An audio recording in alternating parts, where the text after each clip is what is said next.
शिमला मस्जिद विवाद में विपक्ष वर्सेस सुक्खू सरकार, नेता प्रतिपक्ष ठाकुर का तीखा प्रहार। सीएम सुक्खू ने अब ले लिया है बड़ा एक्शन। देखिए, ये विषय कल विधानसभा के अंदर भी चर्चा हुआ और मंत्री ने जवाब दिया इसमें। पहली बात तो यह है कि इस निर्माण के खिलाफ 2010 में ही म्युनिसिपल कॉर्पोरेशन में शिकायत दर्ज हो गई थी, लेकिन कार्रवाई नहीं अभी तक हो पाई और बार बार आगे की तारीखें उसमें लगती रही। इस दृष्टि से अब ये स्थिति इस प्रकार की बनी हुई है। वहां 4 मंजिल से भी ज्यादा का बड़ा भवन वहां पर बन करके तैयार हुआ, जहां एक दर्जी का भी एक ढारा बना करके काम करने के लिए आया था। बाद में और लोगों को भी लेकर के वहां पर जो है वो कंस्ट्रक्शन जो है वो होती रही। सबसे पहली बात तो है कि मंत्री जी ने भी कल विधानसभा के अंदर कहा है कि ये निर्माण जो है ये अवैध निर्माण है और अवैध निर्माण के खिलाफ कार्रवाई होनी चाहिए। और जहां लोगों की भावना भटकी है उसमें मैं सिर्फ इतना ही कहना चाहूंगा कि हम शांति रखें, लेकिन फिर भी उसके बावजूद इसके लिए अगर जिम्मेवार है तो सरकार है।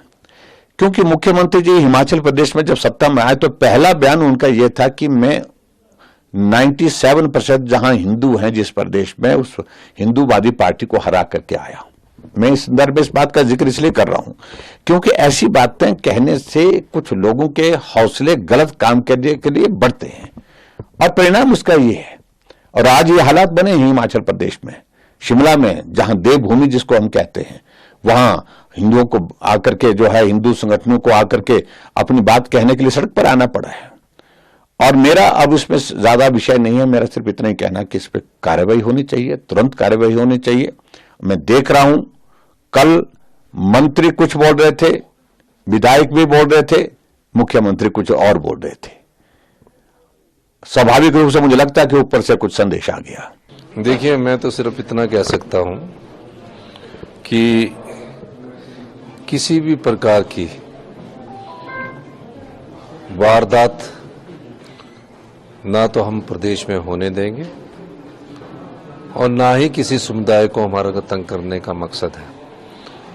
जो भी राजनीतिक प्रोटेस्ट होते हैं वो चले रहते हैं और निश्चित तौर पर किसी भी, चाहे वो कोई भी राजनीतिक दल हो, उस राजनीतिक दल के किसी भी कार्यकर्ता को प्रदेश की कानून व्यवस्था बिगाड़ने का कोई अधिकार नहीं है।